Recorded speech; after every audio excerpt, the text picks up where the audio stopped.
Hello viewers, welcome to Telugu Dose and don't forget to subscribe my channel. ఇవాళ ఈ వీడియోలో unit 4 second chapter అంటే part 2 sources of business finance 2 chapter నేను explain చేయబోతున్నాను. మనం already last వీడియోలో unit 4 start చేశాము. దాంట్లో నేను పార్ట్ 1 బిజినెస్ ఫైనాన్స్ చాప్టర్ మీకు చెప్పాను. సో ఈ యూనిట్ మనం కంటిన్యూ చేద్దాం. ఫస్ట్ మనం షేర్స్ అంటే ఏంటో చూద్దాం. షేర్స్ అంటే company able to get large amount of capital preliminary by issues of share. Shares అంటే సింపుల్ గా చెప్పాలంటే ఇప్పుడు ఒక కంపెనీ తయారైంది అంటే దాంట్లో డబ్బులు పెట్టాలి. అంటే ఇక్కడ ఒక కంపెనీ ఉందనుకోండి, దాంట్లో డబ్బులు పెట్టాలంటే ఒక పర్సన్ తోటి ఒక ఇన్వెస్ట్మెంట్ కావాలంటే ఒక పర్సన్ తోటి కాదు. అయితే ఇక్కడ ఏ కొంచెం ఇన్వెస్ట్ చేస్తారు, ఒక 500 అనుకోండి. ఇప్పుడు బి 1000 ఇన్వెస్ట్ చేస్తారు, సి 5000 2500, డి 5000 ఇన్వెస్ట్ చేస్తారు. ఈ విధంగా ఒక్కొక్కళ్ళు కంపెనీ కోసం ఇంత డబ్బు పెడతారు. ఈ పార్టే షేర్ అంటారు. ఏ షేర్ ఇంత, బి షేర్ ఇంత, సి షేర్ అంటే ఇదంతా డబ్బులు కలిపితేనే కంపెనీ ఫామ్ అవుతుంది. అదే లార్జ్ అమౌంట్ ఆఫ్ క్యాపిటల్, ఒక చిన్న కంపెనీ అంటే ఒక పర్సన్ 2 persons తో స్టార్ట్ అవుతుంది.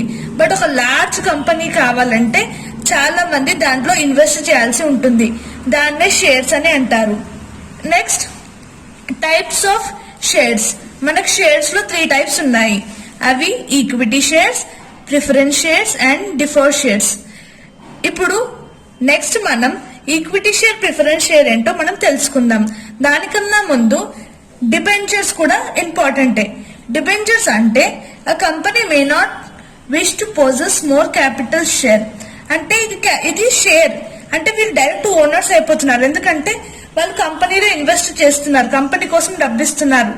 అంటే ప్రాఫిట్ వచ్చినా లాస్ వచ్చినా వాళ్ళకి ఎఫెక్ట్ అవుతుంది, ఎందుకంటే వాళ్ళు డబ్బు పెట్టారు కాబట్టి. కానీ డిబెంచర్స్ అంటే అలా కాదు.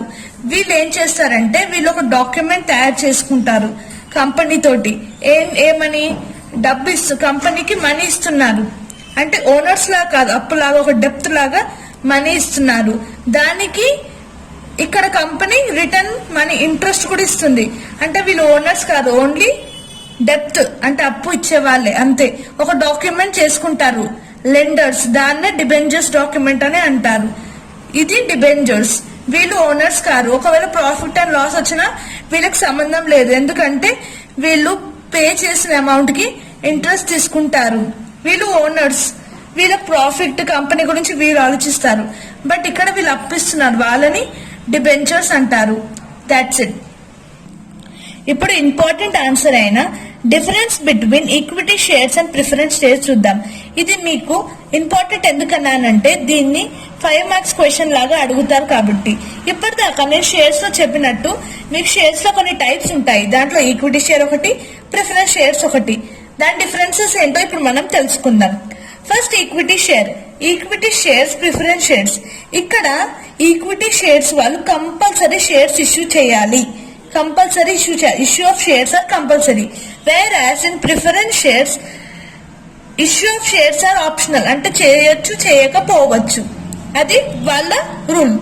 నెక్స్ట్ పాయింట్ వచ్చేసి డెవిడెంట్. డెవిడెంట్ అంటే మీరు గుర్తు పెట్టుకోవాల్సింది ఏంటంటే ఇంట్రెస్ట్. కానీ మన బిజినెస్ దాంట్లో మనం డివిడెండ్స్ అంటాము.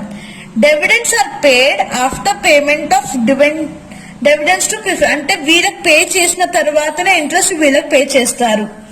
బట్ ప్రిఫరెన్స్ షేర్ లో డివిడెండ్స్ ఆర్ పేడ్ బిఫోర్, అంటే వీళ్ళకి చేసే ముందు. ఐ థింక్ ఈ పాయింట్ లో వీళ్ళకి తరువాత వీళ్ళకి ముందే పేమెంట్ అనేది వస్తుంది. నెక్స్ట్ థర్డ్ పాయింట్ లో రిస్క్ అనేది ఈక్విటీ షేర్ వాళ్ళకి హై ఉంటుంది when compare with preference share, ఇక్కడ less when compare with equity share. ఇంకా స్పెక్యులేషన్ అంటే ఫ్యూచర్ గురించి అసెర్టైన్ చేయడం, ఆలోచించడం. దీంట్లో ఈక్విటీ షేర్ లో స్కోప్ ఎక్కువ ఉంటుంది, దీంట్లో ప్రిఫరెన్స్ షేర్ లో స్కోప్ స్పెక్యులేషన్ తక్కువ ఉంటుంది. Next voting rights. అంటే వాళ్ళ కంపెనీలో పీపుల్ ఓటింగ్ రైట్స్ ఇక్కడ ఉంటాయి, బట్ ఇక్కడ ప్రిఫరెన్స్ షేర్ లో ఉండవు. నెక్స్ట్ పాయింట్ వచ్చేసి bonus shares are offer to equity share holders. అంటే షేర్స్ కాకుండా ఇంకా బోనస్ షేర్స్ కూడా ఈక్విటీ షేర్ వాళ్ళకి ఆఫర్స్ చేస్తారు. బట్ ప్రిఫరెన్స్ షేర్స్ వాళ్ళకి బోనస్ షేర్స్ ఆఫర్స్ చేయరు. This are the major differences of equity shares and preference shares. ఒకవేళ మీకు ఉట్టి ఈక్విటీ షేర్స్ గురించి 2 మార్క్స్ కి అడిగితే మీరు జస్ట్ ఈ పాయింట్స్ రాయండి. ఒకవేళ ప్రిఫరెన్స్ షేర్ అడిగితే ఈ పాయింట్స్ రాయండి. డిఫరెన్స్ అడిగితే you need to right both. That's all. Last chapter లో మనం బిజినెస్ మ్యాన్ కి ఫైనాన్స్ ఏ విధంగా అవసరమో చూసాం. బట్ ఇప్పుడు ఎలాంటి ఫైనాన్స్ అంటే సోర్సెస్ ఏ విధంగా ఉంటాయో చూద్దాం. ఫస్ట్ లాంగ్ టర్మ్ ఫైనాన్స్ ఉంటుంది, షార్ట్ టర్మ్ ఫైనాన్స్ ఉంటుంది, మీడియం ఫైనాన్స్ ఉంటుంది. లాంగ్ టర్మ్ ఫైనాన్స్ అంటే ఇప్పటిదాకా మనం నేర్చుకున్నవి షేర్స్ అంటే చాలా మంది వచ్చి ఇన్వెస్ట్ చేయడం కానీ, డిబెంచర్స్ అంటే చాలా మంది అప్పు అంటే డెప్స్ ఇవ్వడం కానీ, ఇది లాంగ్ టర్మ్ సోర్సెస్ అని బిజినెస్ మ్యాన్ బిజినెస్ లో అనుకుంటారు. దీని పీరియడ్ వచ్చేసి 5 to 10 years ఉంటుంది. ఇది long term source. వేరాస్ medium term source అయితే అంటే 5 years కంటే తక్కువ ఫైనాన్స్ దొరికితే దాన్ని మీడియం టర్మ్ సోర్స్ అంటారు. ఈ సోర్సెస్ ఏ విధంగా వస్తాయంటే ఇక్కడ అంటే పబ్లిక్ వల్ల డిబెంచర్ షేర్స్ వస్తాయి. ఇక్కడైతే బ్యాంక్ లోన్స్ ఇస్తుంది. మనకి బ్యాంక్ దగ్గర నుంచి మీడియం టర్మ్ లోన్స్ తీసుకుంటే దాన్ని ఈ కేటగిరీలో మనం వేస్తాం. నెక్స్ట్ సోర్స్ వచ్చేసి లీజ్ ఫైనాన్సింగ్. అంటే మనము ఏదైనా అసెట్, ఏదైనా మెషినరీ కానీ, ఏదైనా ఫర్నిచర్ కానీ మన కంపెనీలో లీజ్ అంటే రెంట్ కి ఇస్తే దానికి వచ్చిన పేమెంట్ మీడియం టర్మ్ లో మనం కన్సిడర్ చేస్తాము. ఈ 2 sources are consider in medium term finance. Next move on to short term finance. ఇవి చాలా చిన్న పీరియడ్ లో ఉండేవి, like less than 1 year. More than 5 to 10 years అంటే long term. Medium is less than 5 years. This is less than 1 year. దీంట్లో మనము customer advice, ఏదైనా contract కోసం బిజినెస్ లో కస్టమర్ అడ్వాన్సెస్ ఇస్తే దాన్ని షార్ట్ టర్మ్ ఫైనాన్స్ అని అంటారు. అంటే ఏదైనా పని అగ్రిమెంట్ కోసం ఏదైనా డబ్బు కస్టమర్స్ ఇస్తే అది కస్టమర్ అడ్వాన్స్ అని అంటారు. Next bank credits. Bank credits అంటే ఒక షార్ట్ లోన్. ఇప్పటిదాకా లోన్స్ ఫ్రమ్ బ్యాంక్ అంటే ఒక లాంగ్ అంటే కొద్దిగా షార్ట్ టర్మ్ కంటే ఎక్కువ ఉంటే మీడియం టర్మ్ లో వేస్తాం. ఇది చిన్న లోన్స్ బ్యాంక్స్ ఇస్తే దాన్ని బ్యాంక్ క్రెడిట్ అంటాము. అంటే 1 year కి, 365 days కి, 8 months కి ఇస్తే మనం బ్యాంక్ క్రెడిట్.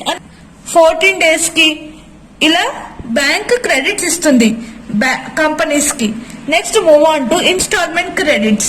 ఇన్స్టాల్మెంట్ క్రెడిట్స్ అంటే మనం మంత్లీ పేమెంట్ చేయడానికి, అంటే ఒక 50,000 లోన్ ఇస్తే మంత్లీ మనం 10,000 పే చేయడం కానీ 5,000 ఇన్స్టాల్మెంట్ లాగా పే చేయాలి. అది కూడా షార్ట్ టర్మ్ ఫైనాన్స్. ఈ విధంగా కంపెనీకి ఫైనాన్స్ అనేది వస్తుంది. 3 sources ద్వారా వస్తుంది, లైక్ షేర్స్, డిబెంచర్స్ కానీ, లోన్స్ కానీ, lease, customer advances, bank credit, instalment credit. These are the sources of finance to raise funds. ఈ చాప్టర్ లో మీరు గుర్తు పెట్టుకోవాల్సింది షేర్స్ అంటే ఏంటో, డిబెంచర్స్ అంటే ఏంటో, differences between equity shares and preference shares. ఇంకా మనకి ఫైనాన్స్ లో కూడా లాస్ట్ చాప్టర్ లో కూడా మనం ఫైనాన్సెస్ చూసాం. Long term finance, short term finance చూసాం. ఇప్పుడు న్యూగా ఈ చాప్టర్ లో మీడియం టర్మ్ ఫైనాన్స్ కూడా నేర్చుకున్నాం. ఈ సోర్సెస్ కూడా you need to understand. This is all about unit 4 sources of business finance chapter 2. ఇది chapter 2. Same sources of business finance chapter 1 ఉంది. ఆ వీడియో నేను ఆల్రెడీ చేశాను. మీరు ఒకవేళ వాచ్ చేయకపోతే ఆ వీడియో లింక్ డిస్క్రిప్షన్ లో పెడతాను. Do watch it. ఆ లెసన్ అర్థమైతే మీకు ఈజీగా ఈ చాప్టర్ మీకు అర్థం అవుతుంది. So thank you for watching and don't forget to subscribe my channel for more education videos.